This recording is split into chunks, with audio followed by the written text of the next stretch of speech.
libéré, oui je suis libéré. Mes péchés sont pardonnés, maintenant je suis sauvé.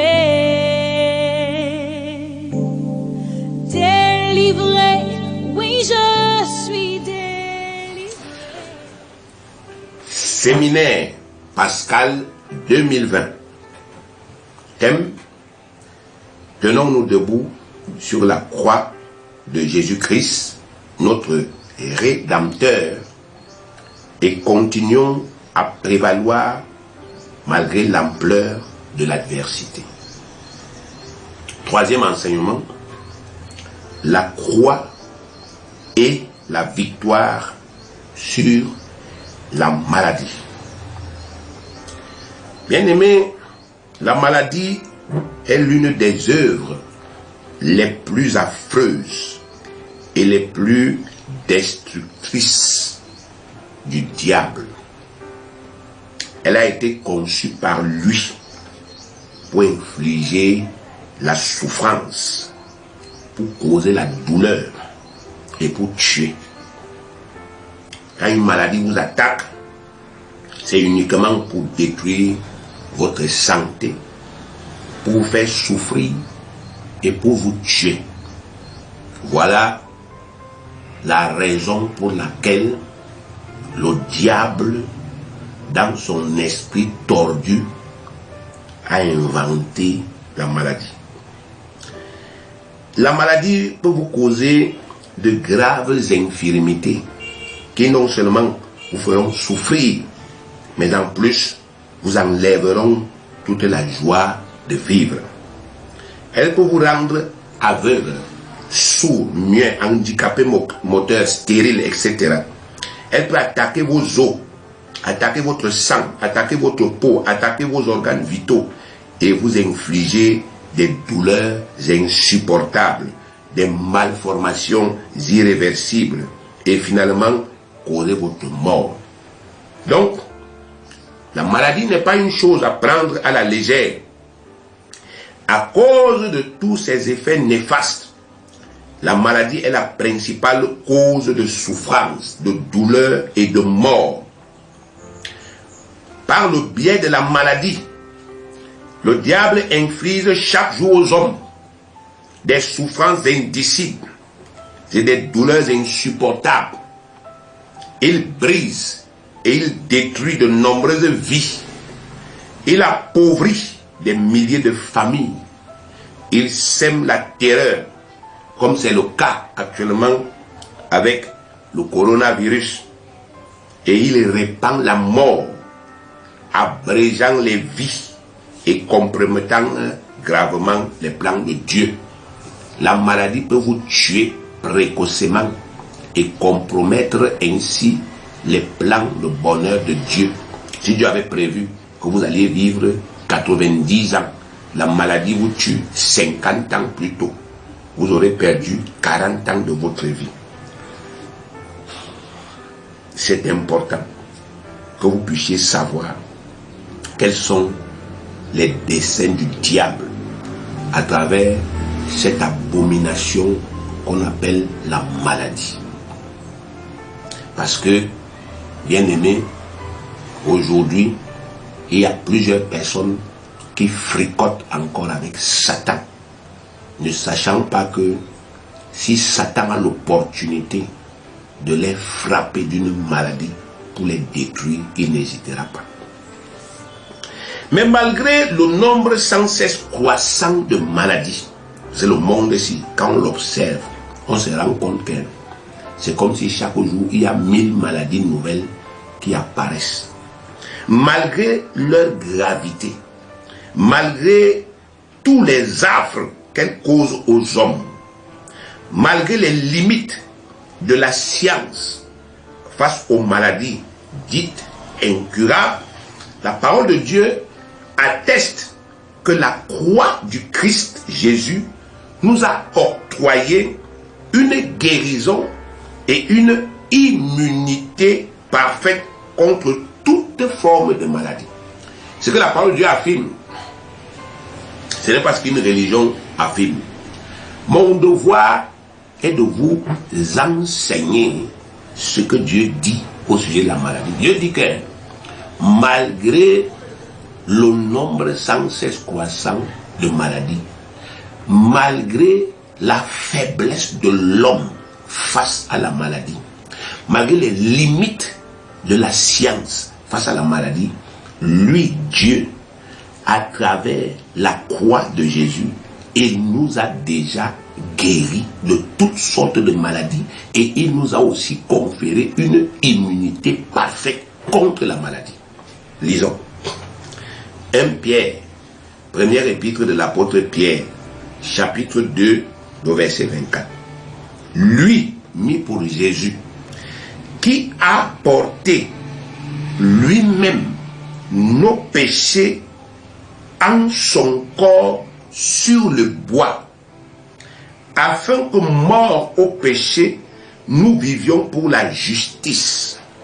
Lui, par les meurtrissures duquel vous avez été guéris.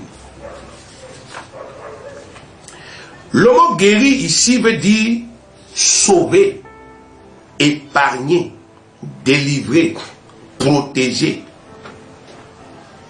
immuniser. C'est ce que ce mot guéri veut dire.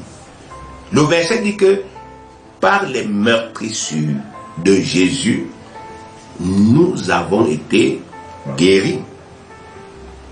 Et ce mot guéri veut dire délivrer, sauver, épargner, immuniser et protéger.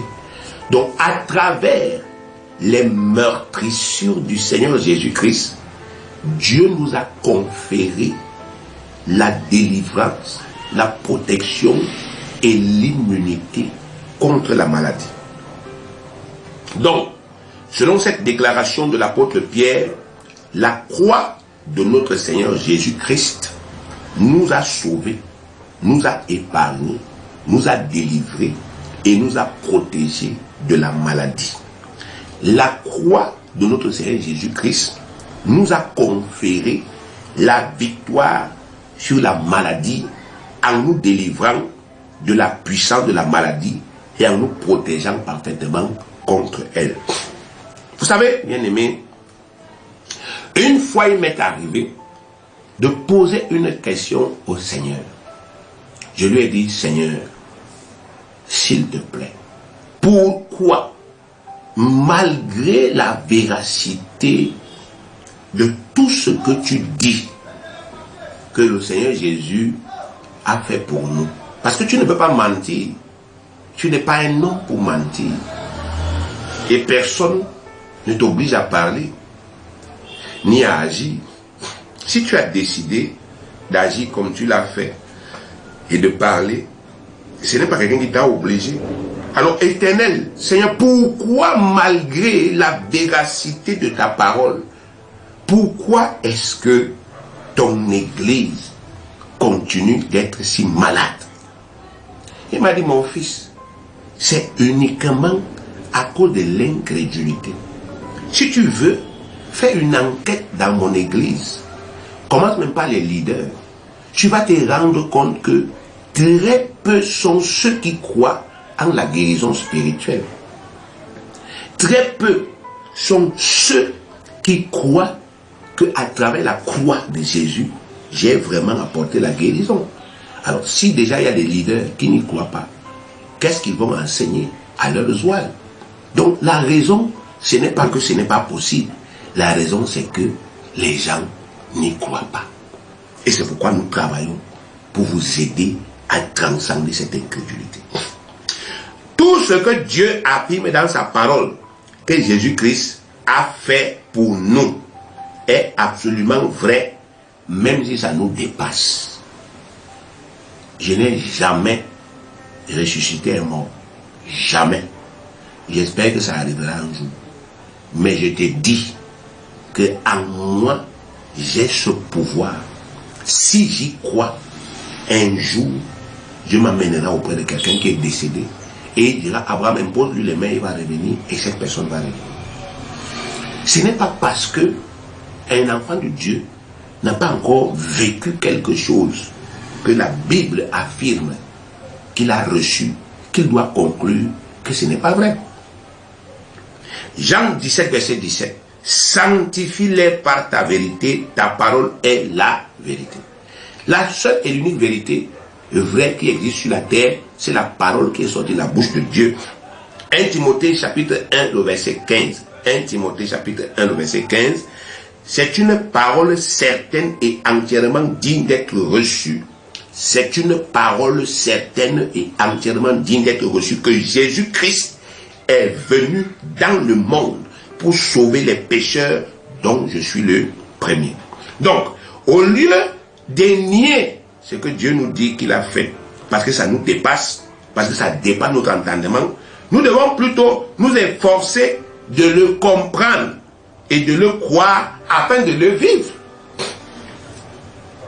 Vous savez, un jour, on m'a appelé au chevet d'un malade. C'est un pasteur qui est venu me voir. Parce qu'il savait que, par la grâce de Dieu, je travaillais dans la dispensation de la guérison. Il est venu me voir et nous sommes allés rencontrer un malade. Bien aimé, j'étais rempli de zèle. Parce que je suis toujours très heureux chaque fois qu'on me sollicite pour aller administrer la bénédiction de Dieu aux gens. Ça, c'est la joie de mon cœur. Je ne m'imagine pas en train de vivre autrement. Alors j'étais content. Et je suis arrivé dans cette famille, ce monsieur était couché. Il avait, ses deux pieds étaient apparemment normaux, mais il n'arrivait plus à marcher. Or, moi, j'avais déjà prié pour les gens qui étaient paralysés et qui avaient des problèmes plus graves que cet homme. Donc, pour moi, c'était vraiment pas un problème. C'était pas très difficile. Parce que j'avais déjà affronté quelque chose qui était plus grave que ça. Bien aimé, je vous dis, j'ai prêché à cet homme. Je lui ai parlé. Et j'ai prié. Et je l'ai pris par la main, je lui ai dit, lève-toi et marche. Il n'a pas marché. J'ai repris, il n'a pas marché. J'ai repris, il n'a pas marché. Et quand il voulait reprendre pour la 4e fois, l'Esprit m'a dit, demande-lui s'il croit qu'un miracle peut arriver. Et je lui ai dit, est-ce que tu crois même qu'un miracle peut arriver? Il m'a dit, jamais. À l'église, on m'a dit que les miracles, le temps des miracles est passé. Donc vous voyez, ce gars-là, il n'a pas été guéri. Non pas parce qu'il n'y avait pas la puissance, mais parce que dans son église, on lui a dit que le temps des miracles est comme c'est passé. Donc nous avons perdu notre temps inutilement à essayer, n'est-ce pas, effectivement, d'opérer un miracle dans la vie de quelqu'un qui n'y croyait pas. C'est la même chose aujourd'hui, bien aimé, dans les vies de plusieurs. C'est pour cela qu'il faut que vous compreniez que le problème est dans votre tête. Le problème n'est pas chez Dieu. Le problème n'est pas chez le prieur.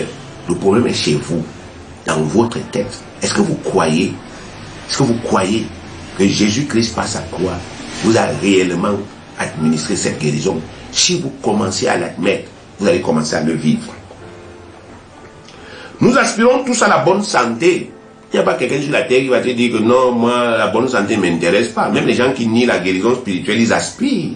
Quand ils sont malades, là, si quelqu'un leur dit non, on peut guérir, là, ils vont essayer. Il y a même les gens, ils sont à l'église, mais ils vont chez les marabouts. Pourquoi? Parce que dans leur tête, ils ont été instruits, éduqués à croire qu'un marabout a un pouvoir spirituel. Donc quand la médecine normale ne marche plus, on peut aller le voir et il peut utiliser ses esprits pour apporter la guérison. Donc tout ce que les hommes font pour accéder à la santé prouve, démontre que, bien aimé, la santé, la bonne santé, occupe une place primordiale, n'est-ce pas, dans la vie d'un homme.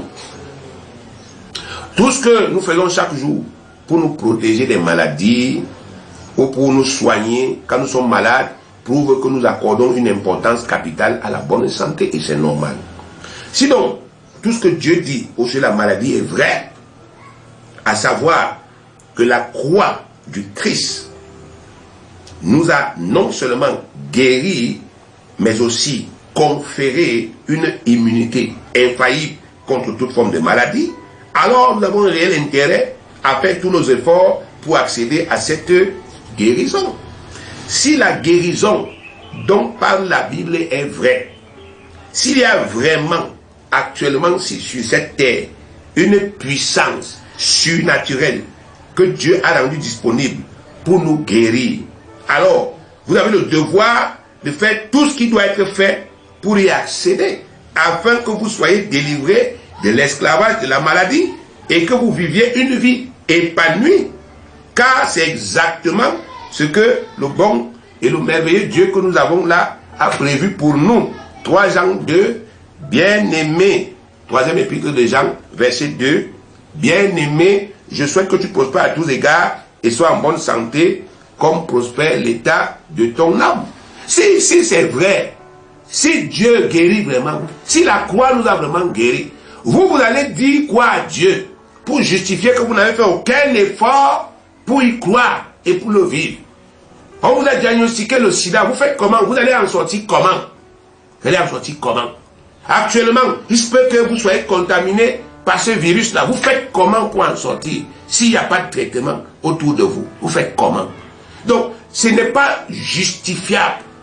Le fait que les enfants de Dieu soient apathiques, incrédules, inactifs, inertes, en face de ce que Dieu leur dit au sujet de la guérison, ce n'est pas normal.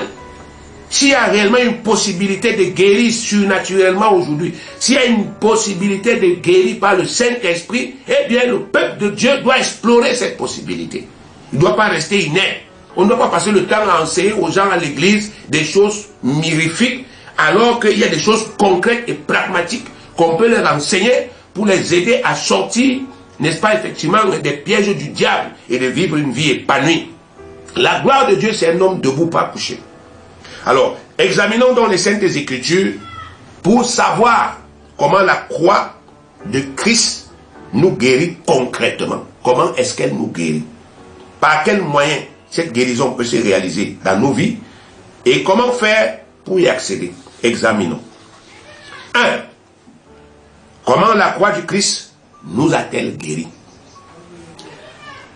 La grande guérison que Dieu nous a accordée par Jésus est fondée sur le principe de la substitution que nous avons étudié précédemment.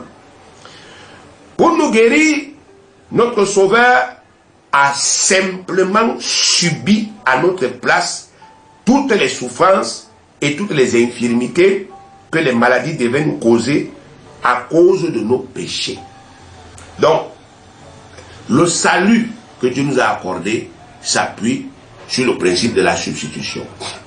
Donc, même la guérison que Dieu nous a accordée par Jésus s'appuie sur le même principe, à savoir, puisque à cause de ton péché, tu dois vivre la maladie, moi, je subis des maladies à ta place et je te délivre de cette malédiction. La maladie fait partie des punitions que nous devrions subir à cause de nos péchés. La maladie fait partie des punitions qu'on devait subir à cause de nos péchés. Deutéronome 28, verset 15 à 21, verset 15, verset 21 et 22, il est écrit: mais si tu n'obéis point à la voix de l'Éternel, ton Dieu, il dit si tu n'obéis point, si tu n'observes pas et ne mets pas en pratique tous ces commandements et toutes ces lois que je te prescris aujourd'hui, voici toutes les malédictions qui viendront sur toi et qui seront ton partage. Verset 21. L'Éternel attachera à toi la peste, c'est une maladie, jusqu'à ce qu'elle te consume dans le pays dont tu vas entrer en possession. Verset 22. L'Éternel te frappera de consomption, de fièvre, d'inflammation, de chaleur brûlante, de dessèchement, de jaunisse et de gangrène qui te poursuivront jusqu'à ce que tu périsses. Ce sont les maladies. Mais ces maladies-là sont la punition que les pécheurs doivent subir à cause de leur péché, de leur transgression. Donc, pour que notre rédemption soit complète, notre Sauveur devait aussi éradiquer ces malédictions-là. Il ne devait pas seulement, n'est-ce pas, s'occuper de nous réconcilier avec Dieu, mais il laisse les maladies. Il devait aussi enlever la maladie pour que nous puissions vivre une vie agréable. Lorsque Dieu a créé Adam et Ève, il les a placés au jardin d'Éden, il n'y avait pas de maladie. Or, vous savez que tout ce que Dieu a fait à l'origine, ça reflète son plan originel. Ça reflète l'idée qu'il avait, sa vision. Donc, si Dieu a créé un monde sans maladie, ça veut dire que sa vision, c'est un monde sans maladie. Et lorsque Dieu va rétablir toutes choses, n'est-ce pas, comme on peut le lire dans Apocalypse 21, on sera sur la terre dans le paradis et ce sera un monde sans maladie. Donc aujourd'hui, malgré le fait que il y a le péché, il y a les démons, il y a, n'est-ce pas, effectivement, toutes les choses mauvaises qui ont été introduites par Satan, Dieu nous dit, même avant d'entrer au paradis, vous pouvez déjà commencer à expérimenter la guérison maintenant. Vous pouvez déjà commencer à expérimenter cette vie-là maintenant. Parce que Jésus est venu pour ça. Vous avez besoin de me servir. Comment est-ce que je vais me faire servir par un peuple malade? Si j'ai besoin que vous voyagez, vous travaillez, vous marchez à pied, si vous êtes malade, défaillant, comment est-ce que vous pouvez le faire? Si j'ai besoin que vous alliez guérir les autres malades, comment est-ce que je vais le faire? Si un malade arrive vers un autre malade et lui dit que je suis venu te guérir, le second malade va lui dire pardon, guéris-toi d'abord toi-même. Donc Dieu a besoin que nous vivions, nous expérimentions cette guérison. Et pour que, n'est-ce pas, cette guérison devienne une réalité, il n'y avait pas 36 solutions. Notre Rédempteur devait entièrement assumer nos maladies. Il devait accepter de subir toutes les souffrances physiques que nous devrions subir à cause de la maladie. Et c'est exactement ce qu'il a fait. Il n'y a pas 36 solutions, bien aimés. Jésus ne devait pas faire la magie. Jésus ne devait pas faire la magie. Le principe de la rédemption dit que, le principe de la substitution dit que, si tu veux délivrer quelqu'un de la maladie, prends la maladie là sur toi. Et Jésus l'a pris. C'est tout. Ésaïe 53, verset 4. Ésaïe 53, verset 4. Que vous devriez même déjà connaître par cœur. Cependant, ce sont nos souffrances qu'il a portées. C'est de nos douleurs qu'il s'est chargé. Et nous l'avons considéré comme puni, frappé de Dieu et humilié. C'est clair. C'est de vos souffrances qu'il s'est chargé. C'est de tout ce qui devait vous faire souffrir qu'il s'est chargé. C'est de tout ce qui devait vous causer des douleurs, n'est-ce pas, effectivement, qu'il s'est chargé. C'est clair.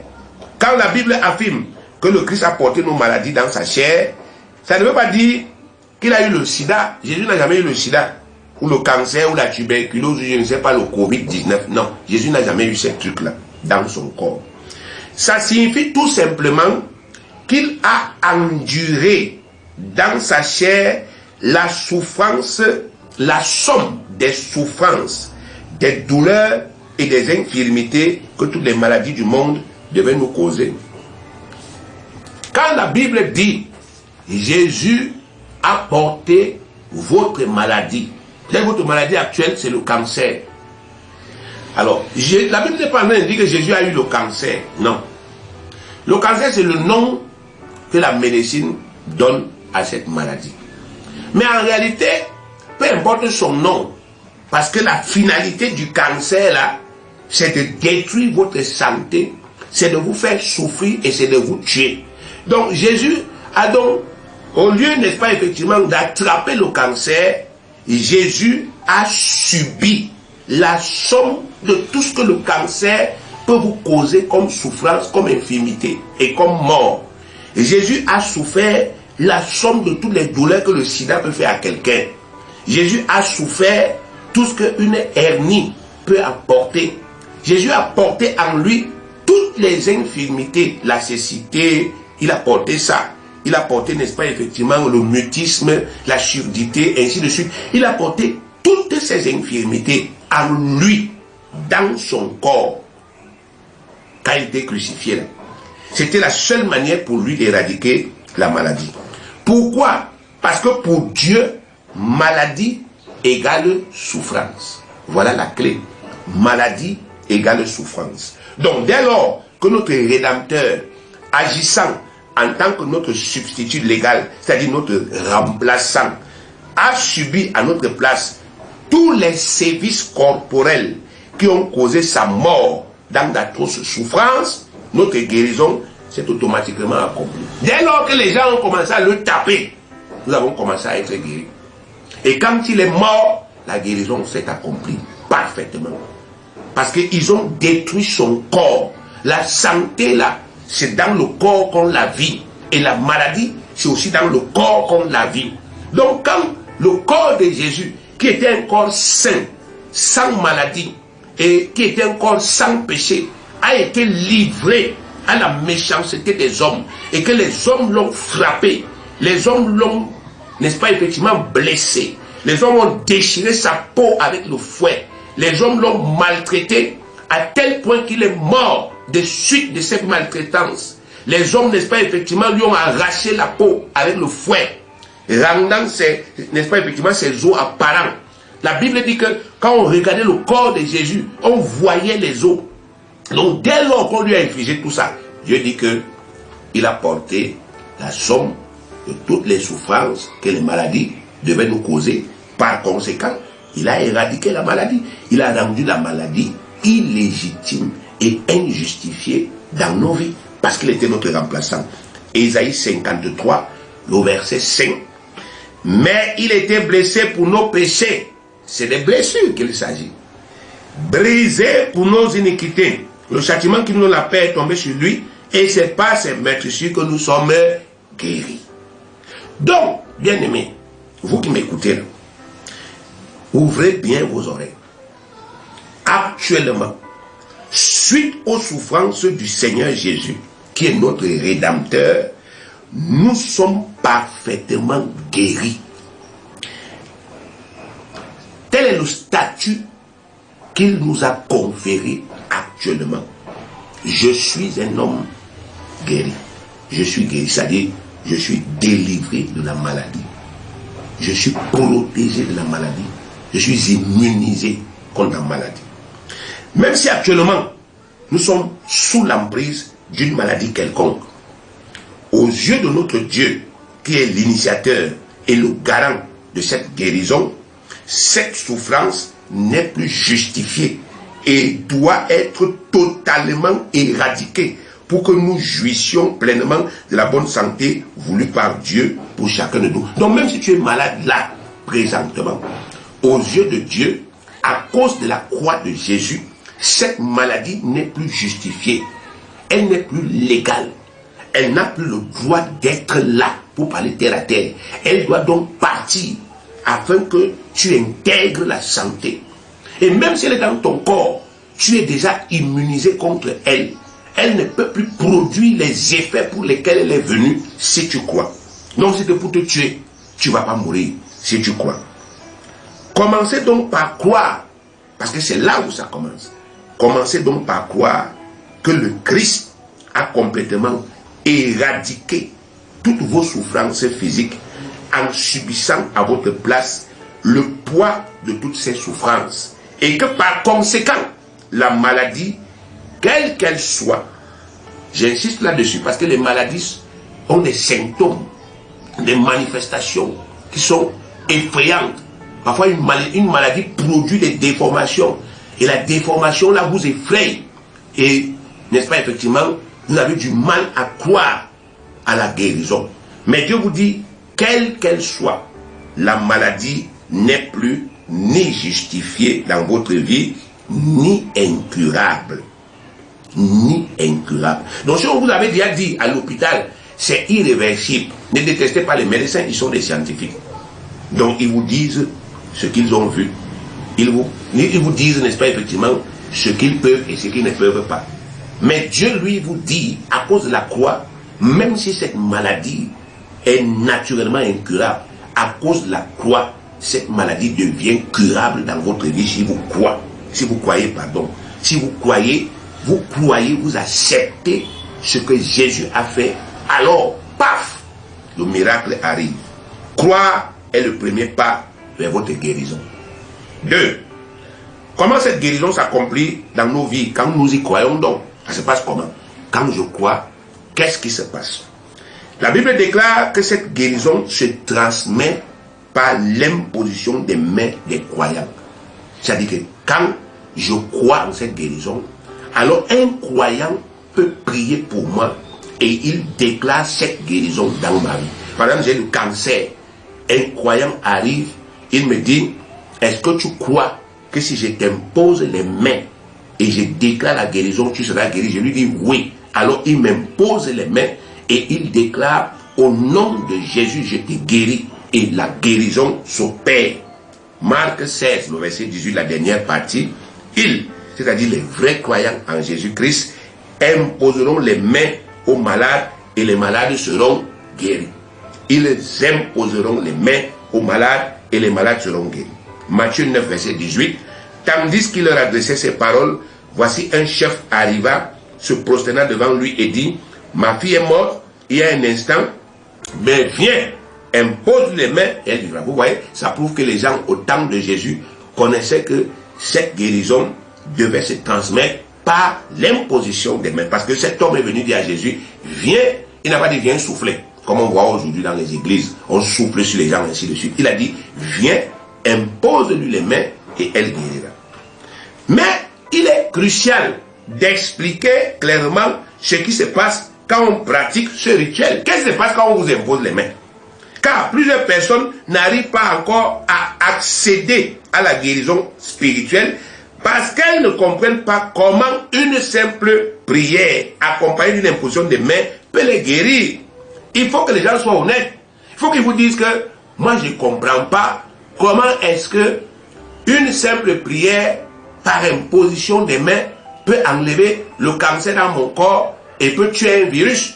Un médecin m'a posé cette question un jour. Mais comment est-ce que vous pouvez imaginer que simplement une imposition des mains peut détruire un virus? Et de plus en plus dans le corps de Christ, il y a, n'est-ce pas, effectivement, les scientifiques de la foi. Vous comprenez de qui je parle? Les scientifiques de la foi, de plus en plus, ils versent dans ce type de logique. Non, s'il y a un virus dans ton corps, tu ne peux pas simplement prier. Tu dois prier et tu dois prendre des médicaments. Donc, tu dois faire, n'est-ce pas, effectivement, la bithérapie. La prière d'un côté et les médicaments. Dites-moi, comment vous mélangez le spirituel et le naturel? La Bible dit que ça ne se mélange pas. Il dit prier, imposer les mains. Vous croyez que vous pouvez aider Dieu? Dieu était stupide. L'autre monde dit non, écoute, à l'époque des apôtres, la science n'était pas autant développée que maintenant. Mais bien aimé, vous vous moquez même de qui? Entre l'époque des apôtres et maintenant, quelle époque est caractérisée par la recrudescence de la maladie et l'impuissance de l'homme? C'est l'époque des apôtres. À l'époque des apôtres, les gens vivaient plus longtemps qu'aujourd'hui. À l'époque de l'apôtre, les gens avaient une meilleure santé que maintenant. Aujourd'hui, tout est pourri. Les gens meurent, n'est-ce pas, effectivement, précocement. Il y a une recrudescence des maladies et on n'y peut rien. On n'a qu'à voir tout ce qui se passe aujourd'hui. Combien de morts le Covid-19 a déjà causé? Combien de morts malgré le développement scientifique? Donc, bien aimé, il faut qu'on s'arrête. Il faut qu'on s'arrête. La science ne va jamais suppléer ou, n'est-ce pas, effectivement, remplacer le spirituel. Le spirituel, c'est le domaine supérieur de la vie. Il y a 4 domaines dans la vie. Il y a le domaine minéral, il y a le domaine végétal, il y a le domaine animal, il y a le domaine spirituel. Des 4 domaines-là, le spirituel est le premier, c'est-à-dire le domaine des causes, le domaine le plus puissant. Et les autres 3 domaines sont le domaine naturel, c'est-à-dire le domaine des effets. Et tant que, n'est-ce pas, effectivement, vous n'allez pas intégrer le spirituel, il y a des choses que vous n'allez jamais régler sur cette terre. Faites ce que vous voulez, détestez-moi, comme c'est, n'est-ce pas, effectivement, l'habitude de certains, mais ça ne change rien, c'est la vérité. Alors, aujourd'hui, il est important que vous compreniez qu'est-ce qui se passe. Comment ça se passe quand on impose les mains. Alors, je vais prendre le récit de la femme qui souffrait d'une perte de sang. Ce n'est pas une maladie spirituelle, c'est une maladie naturelle. Elle souffrait d'une perte de sang depuis 12 ans. Parce que vous savez, aujourd'hui, il y a cette mauvaise foi dans l'église. Je vous ai dit que moi, je n'ai jamais ressuscité un mort. Mais je ne peux pas enseigner aux gens que c'est impossible. Parce que le Seigneur Jésus a dit que c'est possible à celui qui croit. Et je suis persuadé que sur la terre-ci, il y a des serviteurs de Dieu, des servantes de Dieu qui ont déjà ressuscité un mort. Donc je ne peux pas me mettre à prêcher aux gens en leur disant non, la guérison surnaturelle n'est plus possible. Parce que moi, je ne sais pas comment l'administrer. Ou bien parce que moi, je n'arrive pas à le faire. Ça, c'est de la mauvaise foi. Donc, je prends le cas de cette femme parce que c'est une maladie naturelle. Aujourd'hui, les gens vous disent non, il y a des maladies spirituelles, il y a des maladies naturelles. Quand c'est une maladie spirituelle, il faut voir une prière. Quand c'est une maladie naturelle, il faut aller à l'hôpital. Moi, je prends ce cas-ci. Je prends ce cas-ci parce que c'est une maladie naturelle. Et vous allez comprendre pourquoi. Et vous allez comprendre, n'est-ce pas, effectivement, comment est-ce que cette guérison s'opère. Luc chapitre 8, du verset 43 au verset 48. Luc chapitre 8, du verset 43 au verset 48. Or, il y avait une femme atteinte d'une perte de sang depuis 12 ans, pas depuis 12 jours ou 12 mois, et qui avait dépensé tout son bien pour les médecins sans qu'aucun ait pu la guérir.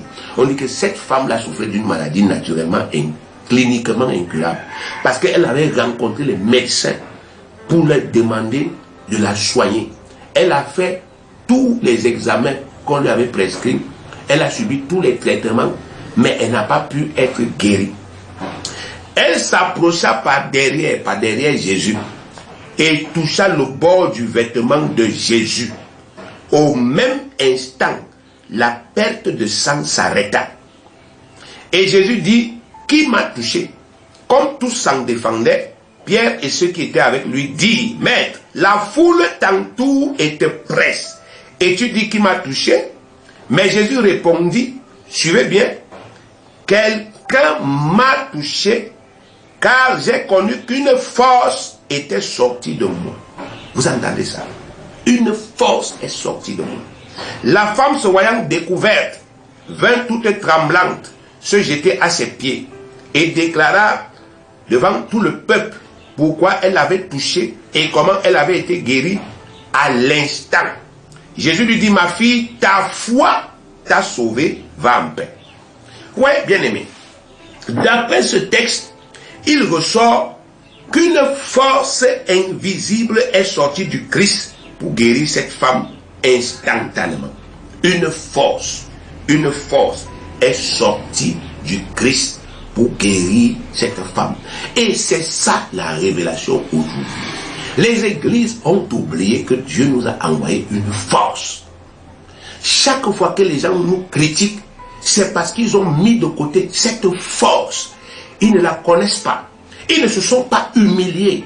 Ils n'ont pas mis leurs genoux à terre pour dire à Dieu, révèle-nous ce que tu nous as donné.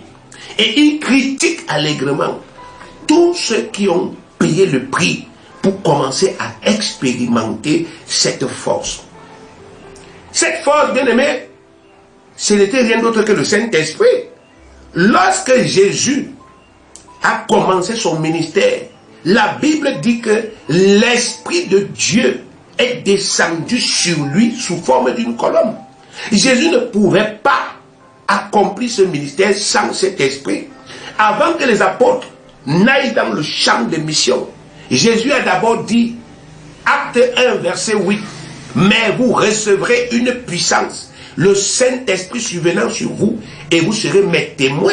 Comment vous expliquez que l'apôtre Pierre, qui était un peureux, qui a régné Jésus-Christ à plusieurs reprises, quand on l'avait arrêté, et qui est même parti se cacher quand Jésus était mort, comment vous expliquez qu'un homme pareil, quelques temps plus tard, se retrouve devant les mêmes gens qui le menaçaient, et il commence à leur dire, je n'ai plus peur de vous.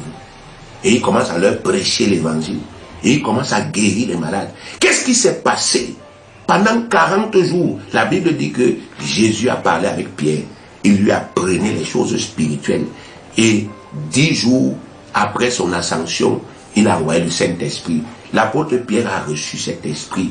Et cet esprit-là, quand il est venu en Pierre, il a conféré à Pierre la puissance pour opérer. Voilà la vérité. Aujourd'hui, les gens entrent dans les écoles bibliques, et ils font 2 ou 3 ans, ils sortent avec des parchemins, et on les envoie sur le terrain. On ne s'assure même pas s'ils sont nés de nouveau, s'ils ont le Saint-Esprit, ils ont l'école pastorale, l'école cléricaux. Mais quand ils arrivent sur le terrain, ils rencontrent des esprits, ils rencontrent des malades, ils sont incapables, parce qu'on a négligé l'essentiel, le spirituel. Bien aimé, il faut revenir. Une force est sortie de Jésus. Jésus lui-même, il a référé à cette force toute sa vie. Luc chapitre 4, verset 18. Jésus n'a jamais référé à la chair. Il n'a jamais référé à autre chose. Il a toujours référé à cet esprit. Luc chapitre 4, verset 18. L'Esprit du Seigneur est sur moi. C'est lui qui parle, lui Jésus. L'Esprit du Seigneur est sur moi. Parce qu'il m'a oint pour annoncer une bonne nouvelle aux pauvres. Il m'a envoyé pour guérir ceux qui ont le cœur brisé. Pour proclamer aux captifs la délivrance et aux aveugles le recouvrement de la vue, pour envoyer libres les opprimés. Voilà, bien aimé. C'était l'esprit. C'est par cet esprit que cette guérison c'est accompli. Je peux encore vous lire Zacharie, chapitre 4, verset 6. Alors il reprit et me dit, c'est ici la parole que l'Éternel adresse à Zorobabel. Ce n'est ni par la puissance, ni par la force, mais c'est par mon esprit, dit l'Éternel des armées. C'est par mon esprit. Et voilà, bien aimé, il y a un esprit dans le christianisme authentique. C'est l'esprit du Créateur du ciel et de la terre. Quand vous lisez la Bible depuis la Genèse jusqu'à l'Apocalypse, vous voyez cet esprit à l'œuvre. Dieu n'a jamais rien fait par un autre moyen que cet esprit sur la terre. C'est cet esprit qui est la main de l'Éternel. C'est cet esprit qui est le bras de l'Éternel. C'est cet esprit qui est la puissance de l'Éternel. C'est cet esprit qui est la guérison de l'Éternel. Et c'est par cet esprit que cette guérison-là s'opère. Donc quand quelqu'un vous impose les mains, puisqu'il porte en lui cet esprit, à partir de cette imposition des mains, il y a une connexion qui s'établit. Et cet esprit peut opérer à partir de lui. L'esprit peut opérer à partir de cette personne. Tout vrai croyant a cet esprit. Les gens qui vont prier pour vous à l'issue de cette prédication, ils ont cet esprit en eux. Donc quand ils vont vous toucher, il y aura des transferts. Si vous croyez, vous allez guérir. Ne vous inquiétez donc plus du comment. L'Esprit Saint est présent en chaque vrai croyant chrétien né de nouveau. Cet esprit possède exactement les mêmes attributs et la même puissance que Dieu lui-même. Donc aucune maladie, quelle que soit sa forme et sa gravité, ne peut lui résister. N'hésitez donc plus. Au contraire, soyez remplis de zèle et sollicitez avec une pleine assurance que des vrais croyants prient pour vous en vous en posant les mains.